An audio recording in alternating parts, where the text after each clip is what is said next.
Hello, everyone. Welcome to chapter 237 on my RLDR Custom Creations YouTube channel. It is the weekly edition, and I'm trying to get a little bit of an early start because it's a busy week. I had a problem with my lathe at the last class that we had, and I think I came up with a little fix for it.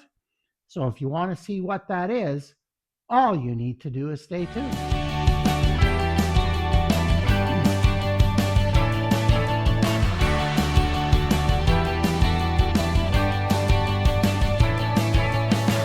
Well, yes, I had a little bit of a problem with my Laguna here. It kind of was creeping up on the last couple of classes, but I really noticed the last class when this would have been about a month ago, and all of a sudden we had trouble getting the back of the chuck to seat against the shoulder. And I've never had that problem before. And as it turns out, the last thread was damaged. Now, when you have other people running your equipment, you have to be prepared for stuff like this, and it's not a big deal. But I think what happened, it's either one of two things. The set screws that I have in here to hold this onto the spindle were these flat ones. I'll bring you in a little closer yet later, but the flat ones. And I think probably what was more likely to have happened was somebody tried to take the chuck off the spindle without loosening those first. And the way those things are designed, they sit right on the thread or kind of maybe push it over a little bit. I'm not sure. But anyway, at first I thought, well, in fact, I even talked to some of my turning buddies about this, why they would use a flat faced set screw in here, because that to me, that didn't seem right. And eventually I thought, well, they probably should have pointed ones or cones in there. So that's what I'm going to talk about a bit today.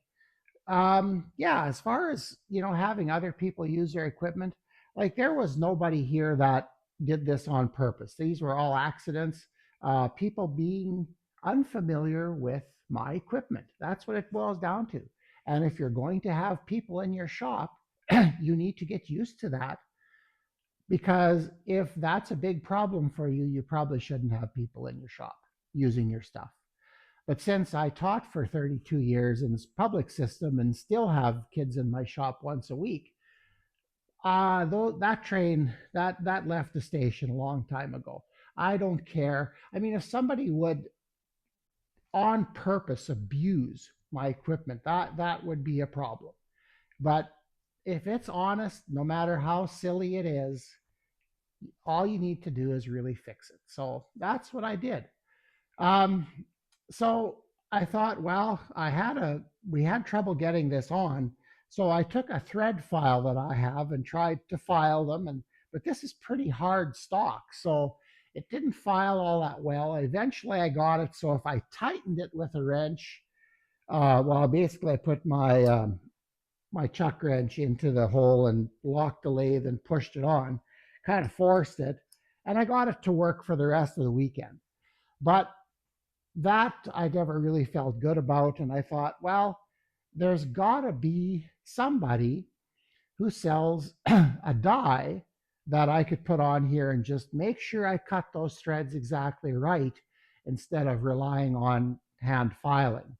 My machinist friend, who unfortunately passed away a year or two ago, would have easily done this on his own, but I'm not that comfortable with that. So, and this is an expensive piece of equipment. So, what I did is I went and ordered an 1.25" rethreading die. Uh, my neighbor and coffee partner is used to, for when he worked in industry, was a millwright and knows a lot about all this stuff. So he spent a few minutes of coffee time one Saturday explaining the difference between a rethreading tap and a a rethreading die and a regular die. So now I feel enlightened, but I didn't know the difference. But so what I did is I took this and I recut the threads. So right now, see, I've done this already. So this works really, really well. It gets a little tighter towards the end, but I can do this all by hand. So I also ordered a 1x8 for all my other lathes, just in case I need to touch them up as well. And together, I think this one was $60 Canadian, and the 1-inch 8 was 40. So again, not too bad. Little bit of an investment, but I think I'm going to bring you in a little bit closer and show you what the damage was and how this all worked. So I'm going to bring you in. And like the last video when I brought you in, I forgot to turn the camera back on. This time I will. Well, you can see the flat spot here. And I'm just going to take the die and run it on here one more time so you can kind of see what happens. I'm feeling a lot better about this now.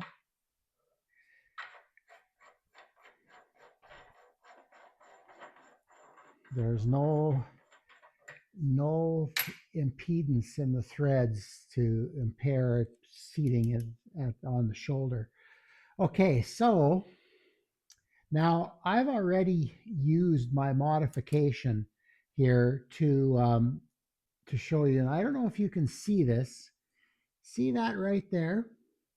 That's where the point of one of my set screws is now hitting. And I guess the way this worked, there's the other one. So the flats should really fit here. I don't know, I'll show you this one. You would think that that's going to go in behind the threads. So that leads me to believe that probably what happened is somebody was taking the chuck off, didn't realize that the set screws were tightened. So, but I kind of like the idea of the pointed ones, even though the internet does not recommend them. Now, will they cause damage to the shaft here? I don't think so, because I think the shaft is harder than the set screws. Okay, just got to get it right here.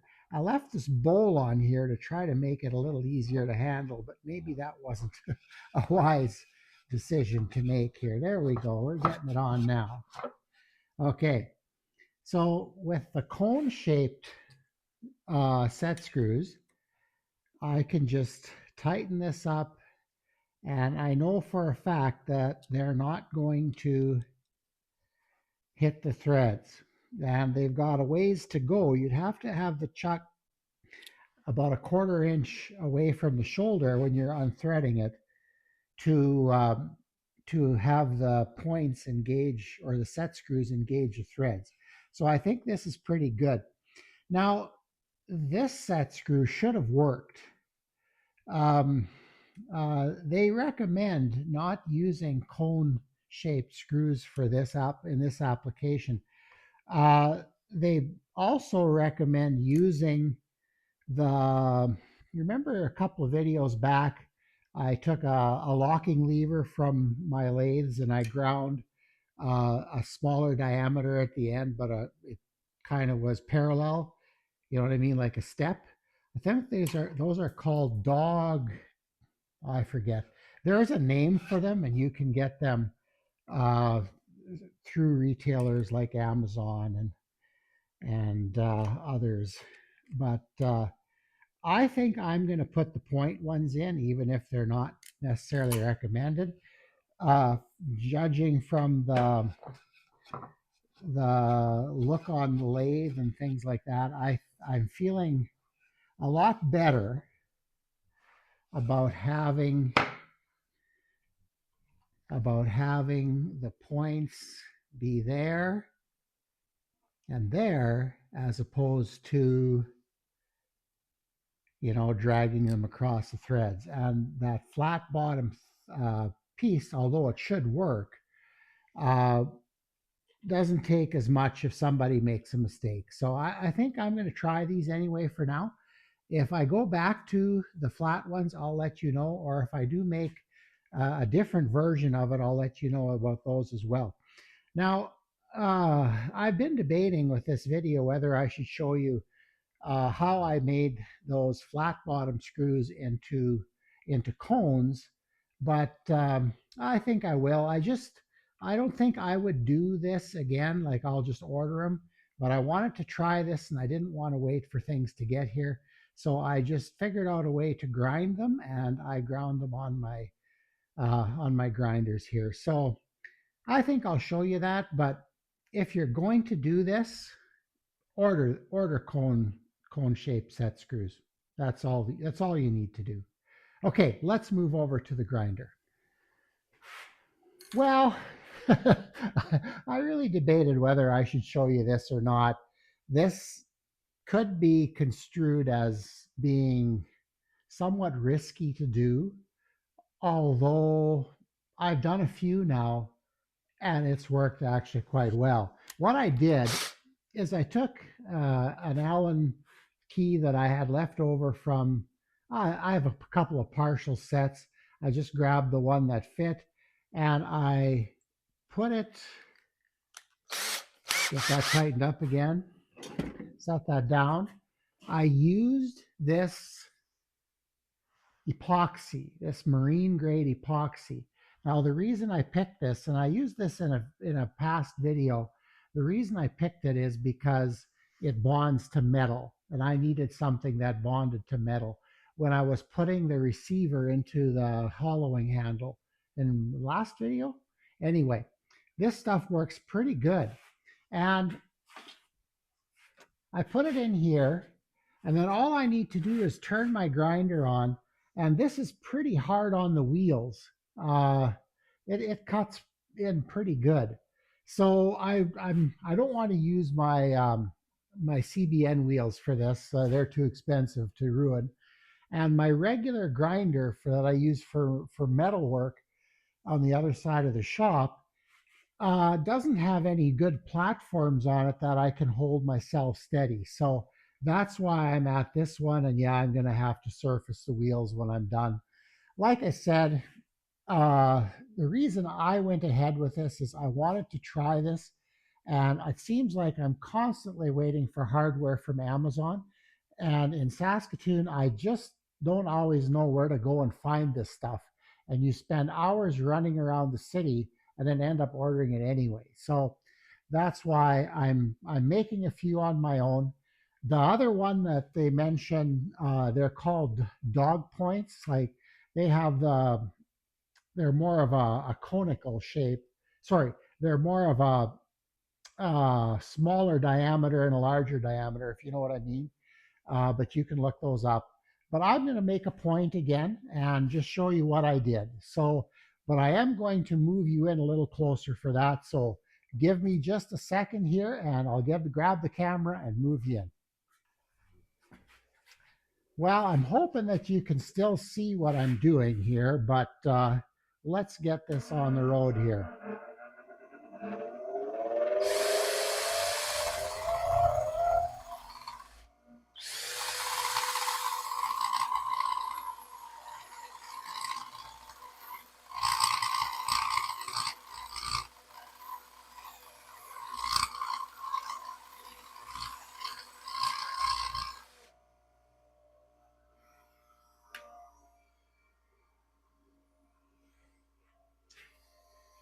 Okay, that is going to be good the way it is. And that doesn't take long to do. And I realized I was using the high points on the wheel, so I kind of straightened it out by doing it. And I didn't make it quite as pointy as my other ones. And all that remains now is to get this off of my tool. Okay, and that's just a little bit of heat with a torch. All right, well, I have everything ready to go here. Got my torch. I've got you guys zoomed in pretty good, so I'm not sure how much of this you're going to see, but I'm going to grab it with my channel lock. and I'm just going to give it some heat.